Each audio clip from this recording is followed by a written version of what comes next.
message is more powerful than money. And the American people like the message.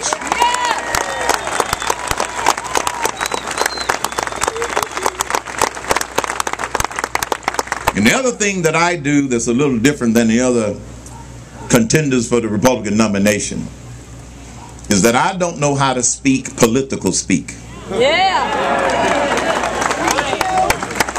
I have grown up telling it like it is all my life, and I'm going to continue to tell it like it is. Because you see, with what's been going on, we have become a nation of crises. And the American people are sick of this nation being a nation of crises. Ronald Reagan used to describe this nation as that shining city on a hill. But within the last 3 years, we've slid down to the side of the hill. And the American people are tired of being on the side of the hill. They are tired of a president that is apologizing for America's greatness. We are the greatest nation in the world, and I will never apologize for it.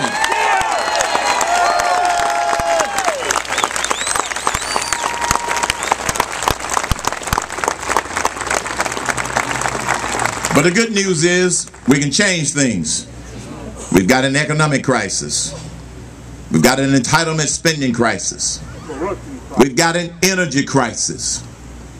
We've got an illegal immigration crisis. We've got a foggy foreign policy crisis. We've got a moral crisis. And the biggest crisis we have is a severe deficiency of leadership crisis in the White House.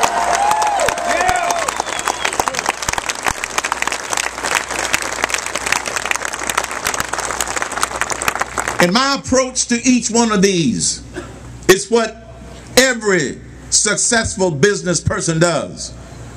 They first make sure that you're working on the right problem. Then you set the right priorities.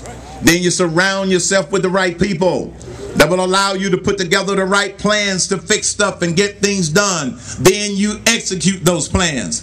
Our biggest domestic problem is this struggling economy, which is on life support. That's right. This economy is on life support.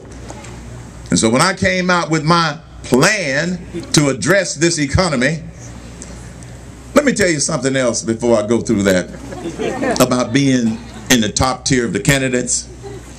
Can y'all see that big bullseye on my back? Yeah. It means you're doing the economy is our biggest challenge. This is why we put together a bold solution. During the debate last Tuesday, one of the other contenders said, but his plan can't pass. You see, politicians put together stuff that they think can pass. Businessmen put together plans that solve the problem. The American people, I ask you, do you want a plan that can pass or one that solves the problem? That's what this is about. Solve the problem. Gotta work. Let's solve the problem. This is why I have proposed my 9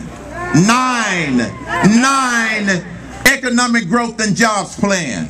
It starts with, unlike all of the other guys and lady, throwing out the current tax code. Get rid of the current tax code first. Throw it out. And then it imposes a 9% business flat tax, a 9% personal income flat tax, and a 9% national sales tax. It gets it down to a 9% rate. It is simple. It is transparent. It is efficient. It is fair.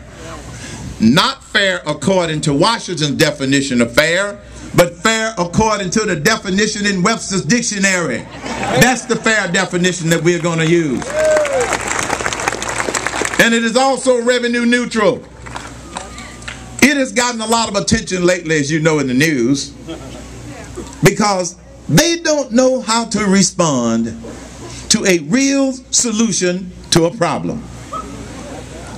I like the way George Will expressed it when I won the Florida straw poll, and all of the pushback I'm getting for some of the people that are staunchly liberal.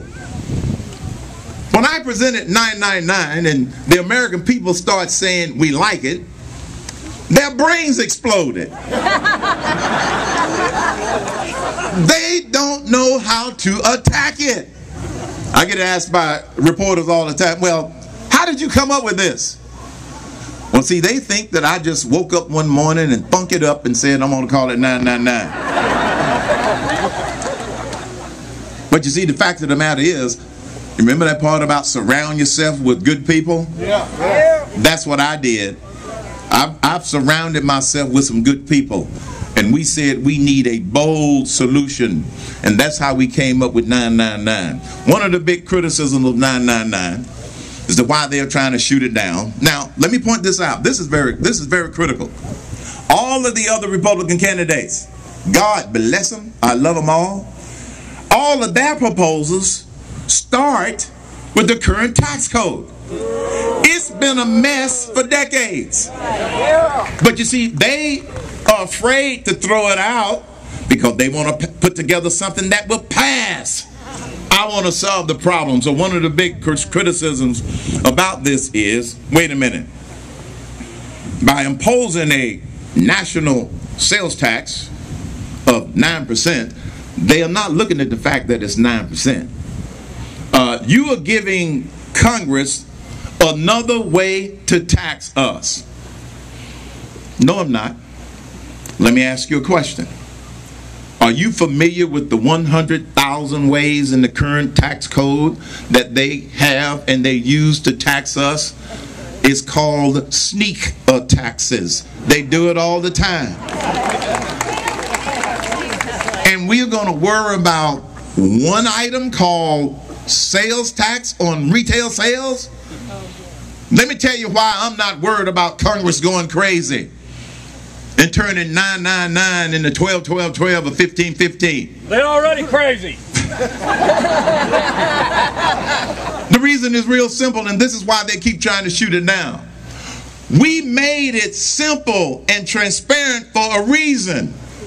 Once you elect me president and we pass 999, and I plan to pass it within the first 90 days of my administration. First 90 days, America can't wait.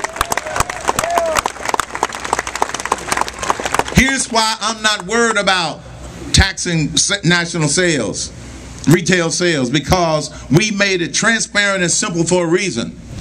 If they start talking about raising the 999 rate, you're going to know about it.